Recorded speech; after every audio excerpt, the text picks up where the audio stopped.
शुभ सकाळ मंडळी. नवीन दिवसाची नवीन सुरुवात आणि कडाक्याची थंडी सुरू झाली.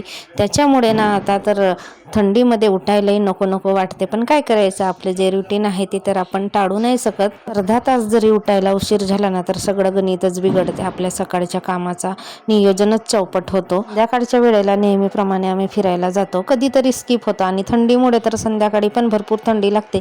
त्यामुळे बाहेर पडायची इच्छा होत नाही. रुद्रांश तर काय स्वेटर घालूनच शाळेत जातो. आणि रुद्रांश कुठेही गेला तरी त्याचा हात काही मोकळा राहत नाही. काही ना काही वस्तू राहतेच राहते त्याच्या हातामध्ये. जेव्हा झोपतो ना त्यावेळेस सुद्धा काहीतरी असते.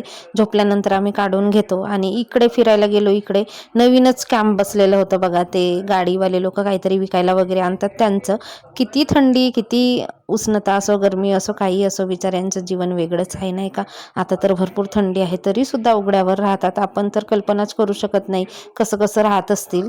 बरीच अशी छोटी छोटी मुलं वगैरे होती, तर तेच दाखवायला मी रुद्रांशला आज खास करून आणलं होतं. ते आता 4-5 दिवसापासून तिकडे होते. आणि संध्याकाळच्या जेवणामध्ये सोयाबीन वडी, पनीर आणि बटाटा टाकून पुलाव बनवला होता. फ्लावर नव्हती, बाजार केला नव्हता त्यामुळे, आणि खायची इच्छा झाली होती तर म्हटलं करूया.